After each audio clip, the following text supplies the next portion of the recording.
Okay, a table saw jigs video. Let's do it.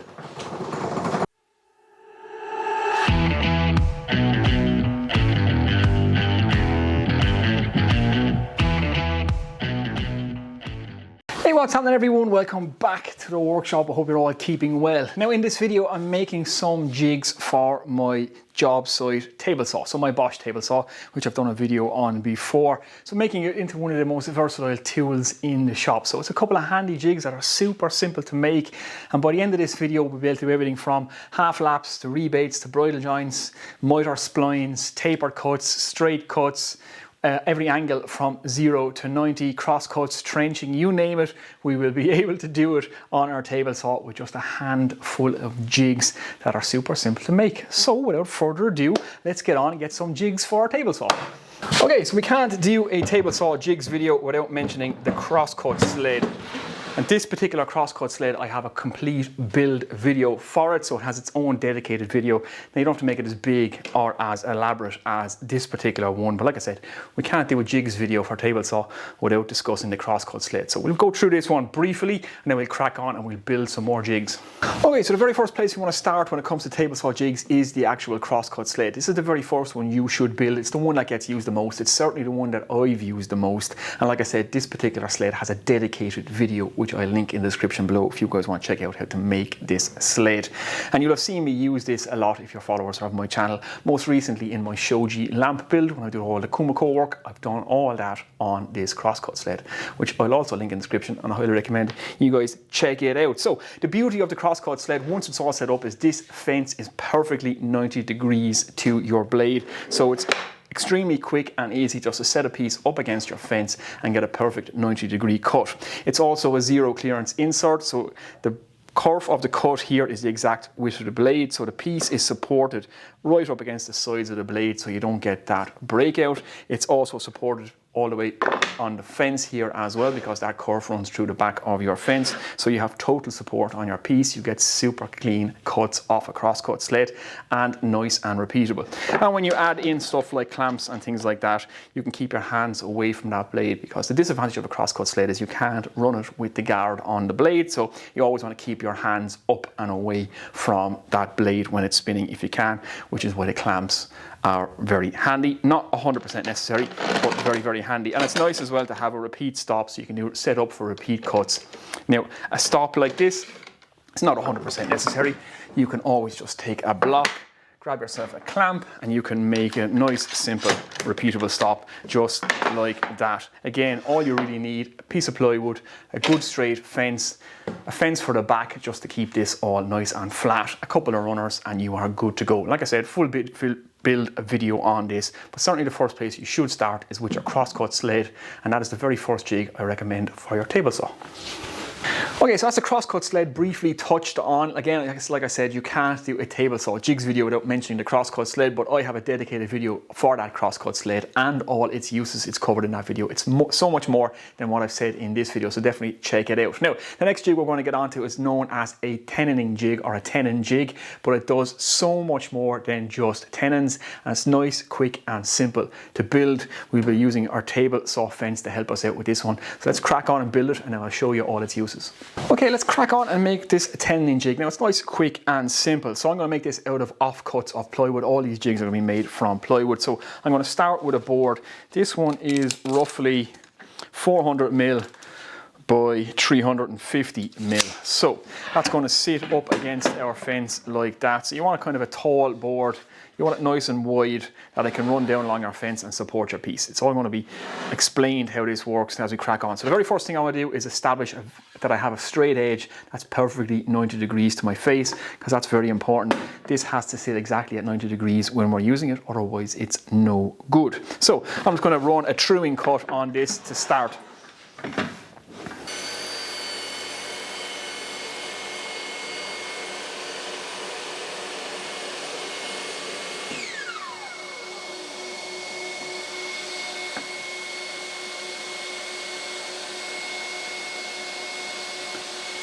Okay, so put a truing cut on the bottom, I'll just put an adder there so I know what side is right. So that's going to go against my fence just like that. And we're going to use our fence now to build this. So hopefully you guys can see that where we are.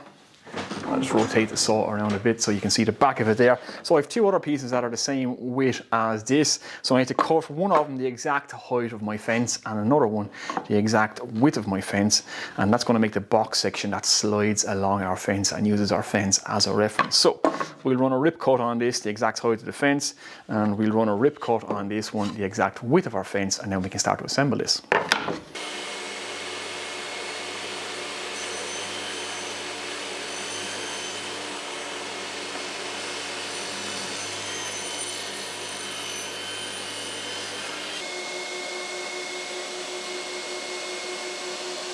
Okay guys, now you can see how this goes together. We have a piece, the height of our fence, we have the piece, the width of our fence, plus this piece. And I'm building all this out of 1/2 inch or 12mm birch ply offcuts.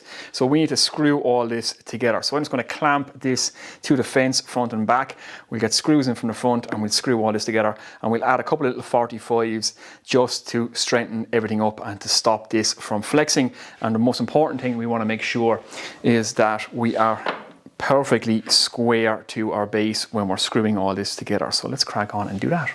Okay, so we're clamped to the fence, so nice and easy to assemble this then. So I'm just going to give a little bead of wood glue along here and along this edge, just to add a little bit of strength to this. And then a few countersunk screws, add our little 45s for strength, check that we're square, and we should be good to go. And I'll show you exactly what this is used for.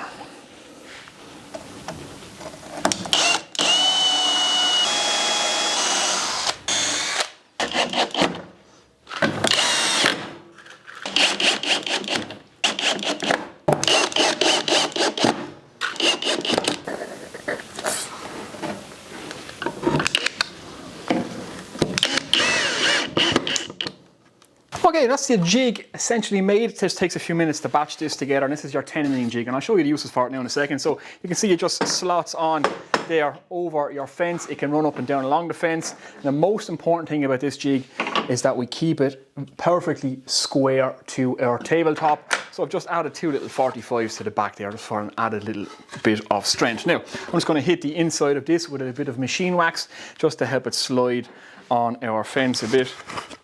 So we're just going to lubricate it, and then I'll give you guys a demonstration of exactly what this is for and what it's capable of doing.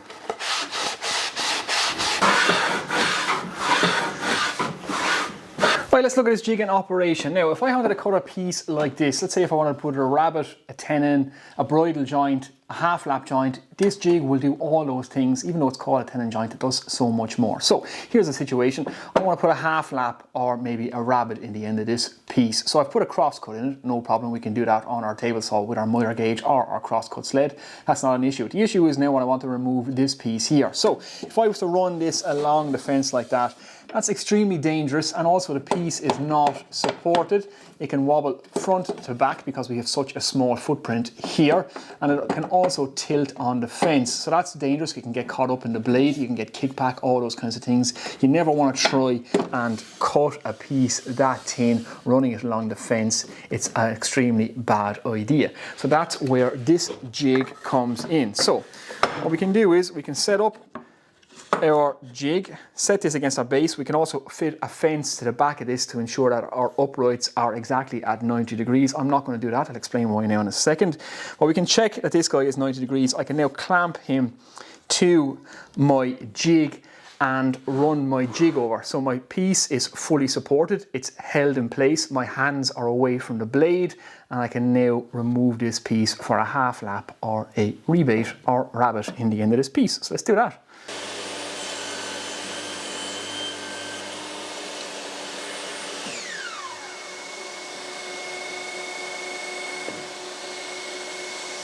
Okay guys, so there you go. There's just kind of a half lap, or you could call it a rebate, depending on what you want to do with this particular piece. Nice and easy with this jig. So I have a perfect 90-degree cut here. I can set the depth to anything I want, and I can take this piece out. Now you can think about it, it can also do tenons, so I could take a piece from either side of this, which would give me a tenon, or if I take a piece from all four sides, you would have a tenon as well. Or I can have a bridle joint, so I can take a center piece out of this and get another piece and take both sides off it, and it will give you a bridle joint. So not only can you do tenons, you can do half laps, you can do rabbets or rebates, you can do bridle joints on it, and you can do raised panel doors with it. So you can change the angle of your blade to take a slice off a larger panel, which I'll show you now, and it also gives you access to all the angles from 0 to 90, which I'll explain to you now in shortly as well. Let's do that.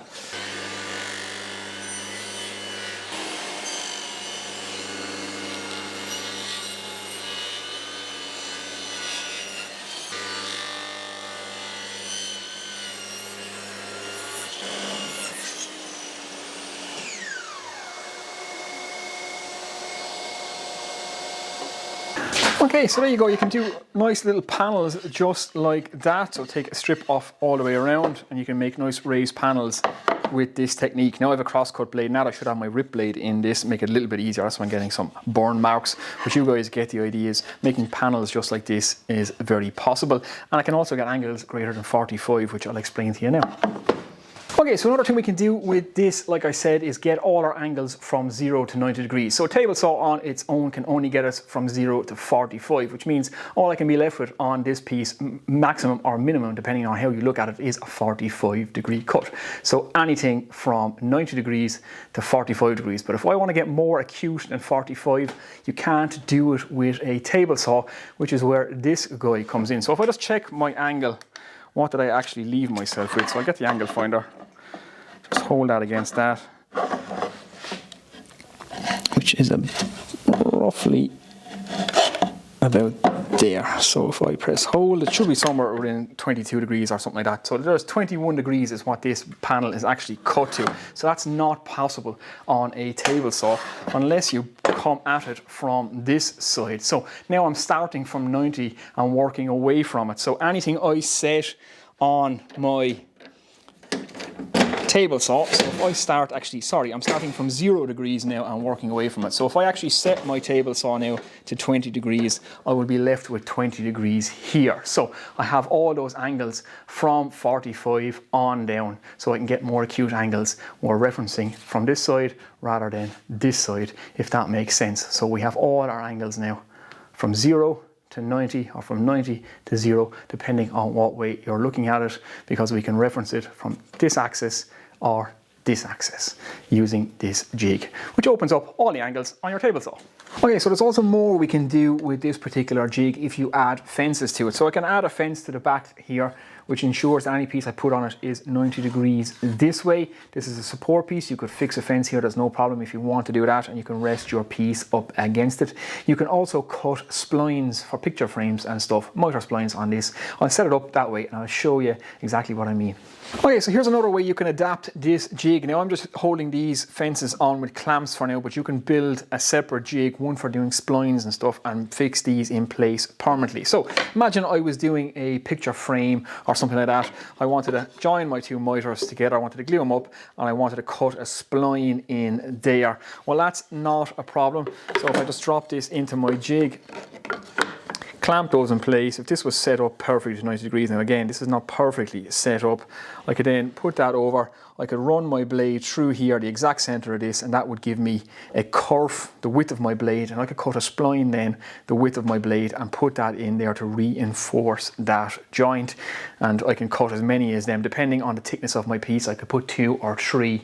So if you wanted to do mitre splines for boxes or anything like that, it can be done this way as well on the table saw. So just like that. Okay guys, so there we go. That's a tenon jig, or it's commonly referred to as a tenon jig, but as you can see, you can do a hell of a lot more on it. So you can do half laps, you can do tenons, you can do bridle joints, you can do rebates or rabbets, whatever you want to call them, and you can do mitre splines if you set it up with a 45-degree jig like this, or fences on the back for doing 90s, and it gives you access to all the angles as I've explained from 0 to 90. So it's quite a versatile jig indeed, and it's so simple to make, and like I said, it takes 5 minutes, and it really opens up the possibilities with your table saw. So let's move on to the next jig. Okay, so the next jig I'm going to make is a tapering jig, which is also going to double up as a straight edge jig. Now, the table saw is brilliant at giving us a straight cut it will give us two perfectly parallel lines. So as long as I have a straight edge to run against my fence, my blade will give me a cut which is perfectly parallel to that. But what happens if I don't want a cut perfectly parallel? What happens if I want it wider at the top and narrow at the bottom? If I'm tapering a leg of a table, that kind of thing. Well, we're going to need a taper jig because we can't run it against our fence. And what happens if we have a board that doesn't have straight edges? It has wavy edges on either side. We can't then use our fence as a reference to give us a straight cut. But with a tapering jig that we can double up as a straight edge jig, we can absolutely do that. We can establish a straight edge to run against our fence. So first thing I'm going to do, or first thing I have done, is just cut a piece of plywood, and that's going to run in my T-track in the top of my table saw, and that is slightly less than the thickness of my top, so it's sitting just below the surface of my top. I'm going to fix that T-track to this board. So that's our first task. Let's get on and do that. So a couple of washers in here, so this sits proud, a few blobs of glue, a bit of accelerator on this side, and we'll stick that to it. Okay, so similar technique to when we're making a crosscut sled, and we want to fit the tracks to the end of our crosscut sled. I'm just going to drop a few washers in there, just so that this then sits proud of the tabletop, just like that. Now that's slightly proud of the tabletop, so what I can do then is add a few dollops of glue on this, or a big bead of glue, whatever. Hit the underneath of this with some activator. Now, I'm just going to drop my blade down because I want to run the edge of this through my blade. So I want to stick that roughly about there. So let's get some activator on that side. And I'm going to stick that roughly about there. Now this doesn't have to be straight. We're going to straighten this with the blade.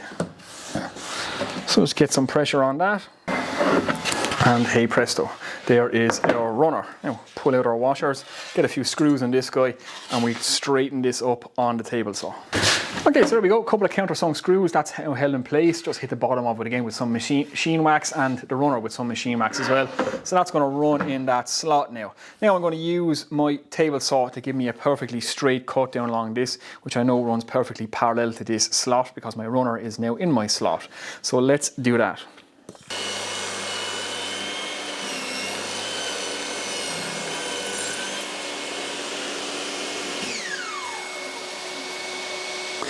Okay, so that has established an edge that runs perfectly along the edge of my blade, and I can use this line now on this jig as a reference mark. Now, we're going to get some clamps into this, so we're going to route in a couple of T-tracks. Let's do that. Okay, so I have two pieces of T-track here left over from when I made my crosscut sled, so they're going to sit in there just like that, and we can use these two clamps in this. Now, I've cut them a little bit shorter than the actual width of this board because I want to keep them back from the blade of my table saw. I don't want the blade of the table saw crossing the end of one of these each time I'm running it up and down, so it's a little bit shorter than the actual width of the board. Now I'm going to use the table saw to cut these grooves.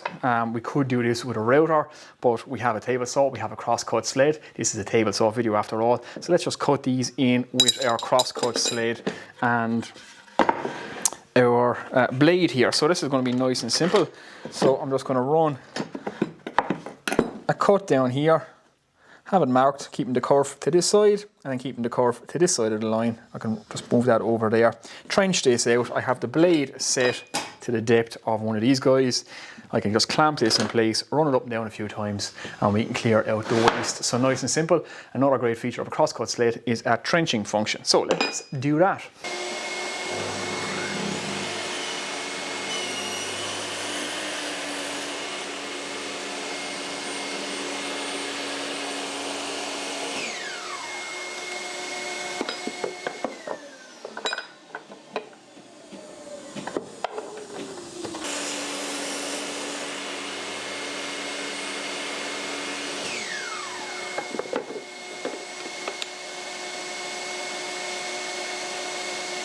Okay guys, so there we go, a nice simple tapering jig. I kept this one nice and small because the capacity of my table saw is nice and small. It's only a job site saw after all. So it's just a board with a runner to fit into the T-track. We have an edge that runs perfectly parallel to our T-track, which is our reference edge.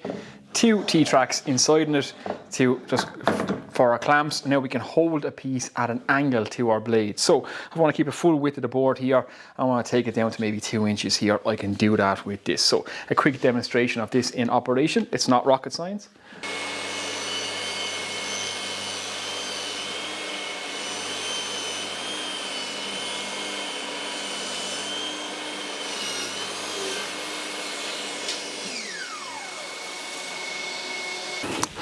And there we go, one tapered cut.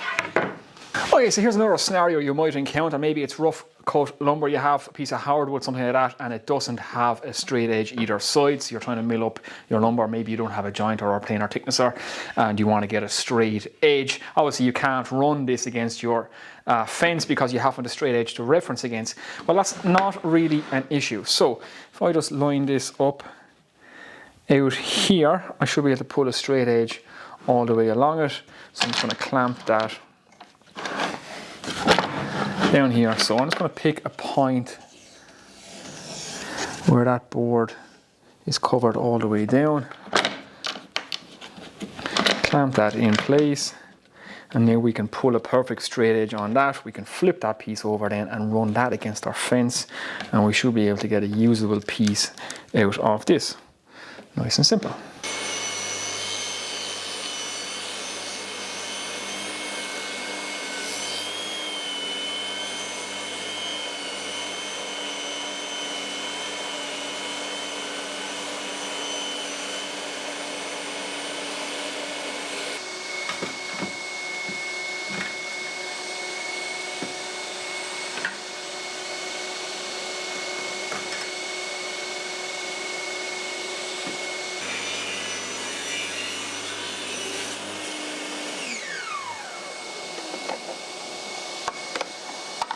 Okay, so there we go, there's our straight edge jig. So you can see we removed the wavy edge, which gave us a reference to run against our fence, and we were able to put a rip perfectly parallel to that, which gives us a piece of usable material out of a board that have two wavy edges on it. So nice and simple. A taper jig also doubles up as a straight edge jig.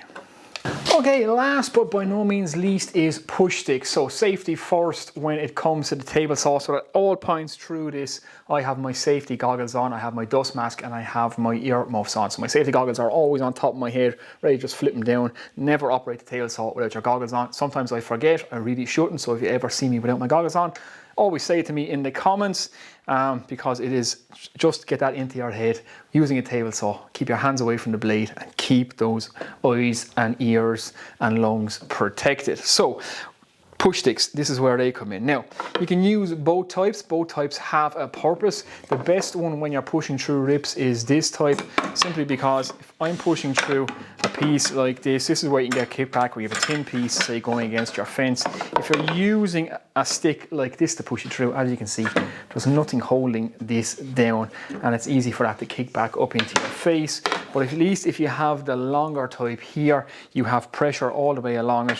You're sitting that down, you can force that piece of timber down up along its length, and you can shove that through, and this can actually act as a sacrificial push stick as well. So this one is pretty chewed up now. It's time for me to make a new one, so we will. Nice and simple, very easy to cut these out. You'll make them in seconds. There's not much to them, so it's nice to be able to get 2 points of pressure when you're pushing something across your saw for accuracy. So you want to be able to push it through the cut, and you also want to keep it against your fence so that it's accurate. So using both of these in tandem, keeping your hands away, is the way to go. So let's make 2 of these. Takes a couple of minutes, not much to it really. Okay, so I'm just going to use my one to trace it out. This is an existing one I have, so I'm just going to use this to match it up. You can see the gap now that I'm going to leave here. This is the material that I'm going to add on because I have to cut a piece with a notch in it, and I also want material that I can remove and re-notch as this gets chewed up. So we want to leave about that much there. Now, the handle, how big to make the handle? Well, make it big enough to fit your hand, and the angle of the handle.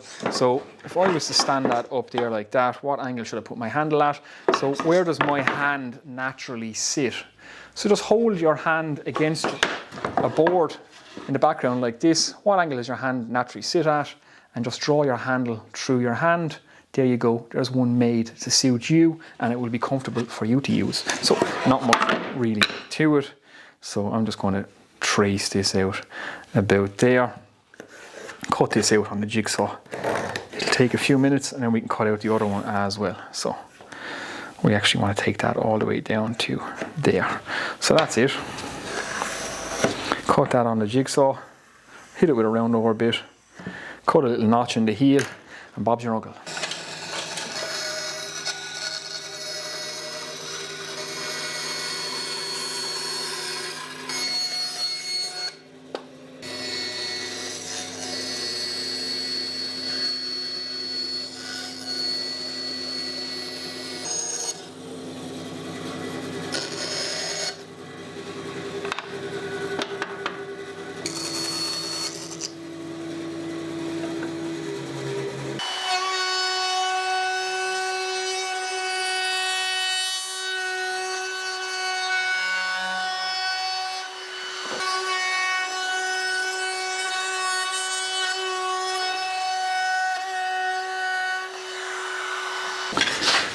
Okay guys, so there we go. 2 different types of push sticks whipped together in a few minutes. I'd say 5 minutes is all that took to make, and these are great safety devices just for keeping your hands away. Like I said, you have this type of push stick which will hold your material, it will grip it in the back, it keeps it pressed down so it stops kickback. You can also use this as a sacrificial piece. It can run over the blade. If you're doing kind of narrow cuts, they can be the most dangerous, especially if you don't have a zero clearance insert. Bits can get down beside the blades, things can catch and you can get kickback, but at least that will be holding it down. The piece is completely caught underneath this. Your hands are out of the way and you keep that pressure down.